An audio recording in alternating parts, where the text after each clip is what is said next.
बिस्मिल्लाहिर्रहमानिर्रहीम। अस्सलाम वालेकुम दोस्तों, मैं मोहम्मद नदीम अख्तर और आप देख रहे हैं Nadeem Shahani electrical YouTube channel. दोस्तों, आज की जो वीडियो है बड़ी इंटरेस्टिंग होने वाली है। ये जो वीडियो है इसके बारे में हम आपको साथ डिस्कस करेंगे। ये देख सकते हैं आप, ये एक वॉशिंग मशीन की मोटर है और ये हायर की वॉशिंग मशीन है, डबल वॉशिंग मशीन है, आप देख सकते हैं। अच्छा, इस मोटर में मसला सिर्फ और सिर्फ ये आ रहा है कि ये तकरीबन कोई 10 मिनट चलती है। 10 मिनट के बाद ये ऑटो बंद हो जाती है। बंद होने के बाद कुछ देर बंद रहती है, 3-4 मिनट, 5-7 मिनट बंद रहती है और फिर उसके बाद ये दोबारा से चलना शुरू हो जाती है। तो इस पर्पज के बारे में हम आपको बताएंगे ये क्या प्रॉब्लम हो सकती है। अगर आप हमारे चैनल पर नए हैं तो हमारे चैनल नदीम शाहानी इलेक्ट्रिकल को सब्सक्राइब कर लें, साथ में बेल के आइकन पर जरूर क्लिक कर लें ताकि आपको एक नए आने वाली वीडियो का नोटिफिकेशन मिल सके। अच्छा दोस्तों, आपने क्या करना है, मोटर को है ना वॉशिंग मशीन के अंदर से निकाल लेना है। मोटर को निकालने के बाद आपके पास कुछ इस तरह सा व्यू नजर आएगा।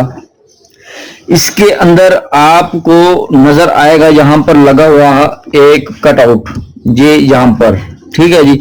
मैं आपको खोल के दिखाता हूँ, फिर आप चेक करेंगे इसके अंदर ऐसी कौन सी चीज है जो कि ये मोटर को चलने नहीं देती।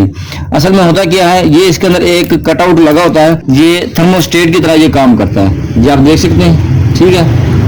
ये टेम्परेचर के लिए यूज किया जाता है कि जब आपकी मोटर का जो टेम्परेचर है वो ज्यादा हो जाए, जब टेम्परेचर ज्यादा हो जाता है तो ये इसको कट ऑफ करवा देता है, ठीक है। पावर सप्लाई को बंद कर देता है। जब पावर सप्लाई बंद हो जाती है तो ये वाली जो है सिस्टम इसको कट ऑफ करवा देती है। जब ये सप्लाई को कट ऑफ करवा देता है तो आपकी जो मोटर है वो चलना बंद हो जाती है।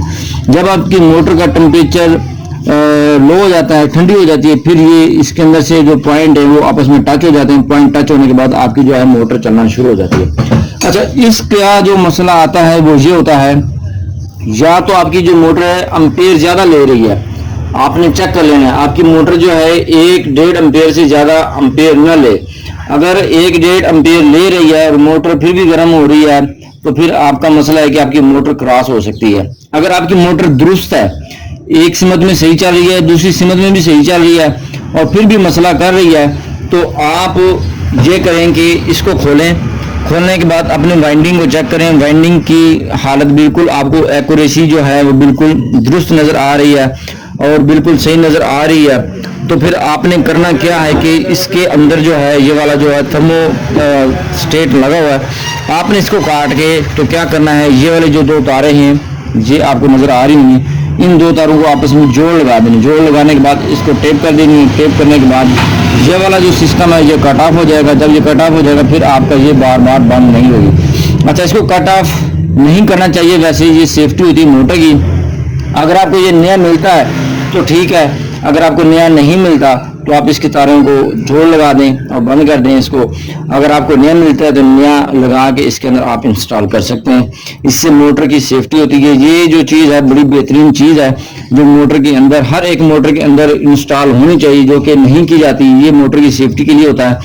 तो इसको कट ऑफ करने से पहले आपने मोटर की जो है कंडीशन चेक कर लेंगे। मोटर आपकी शॉर्ट ना हो, मोटर आपकी कहीं से क्रॉस ना हो और मोटर यानी कि बिल्कुल A1+ कंडीशन में काम कर रही हो, उसके बाद फिर आप इसको कट ऑफ करेंगे। फिर इसका मतलब ये होता है कि आपका जो कट ऑफ है ये बिल्कुल खराब हो चुका है और इसको आप बाईपास करके अपनी मोटर को जो है दोबारा से रिस्टार्ट कर सकते हैं, अच्छी हालत में चला सकते हैं। जी दोस्तों, ये था आज का हमारा टॉपिक। अगर आपको इसकी समझ आई है तो हमें कमेंट सेक्शन में आकर अपनी राय का इजहार करें कि आपको इसकी कैसी समझ आई है। और जो कीमती वीडियोज है आपके जहन में जो उनके बारे में है टॉपिक, वो आप हमें कमेंट सेक्शन में आकर बता सकते हैं कि कौन से टॉपिक में हमें जरूर वीडियो बनानी चाहिए। मिलते हैं नेक्स्ट वीडियो में। अपना बहुत सारा ख्याल रखिएगा और उन दोस्तों का भी बहुत सारा ख्याल रखिएगा जो आपका बहुत सारा ख्याल रखते हैं। तब तक के लिए अल्लाह हाफिज।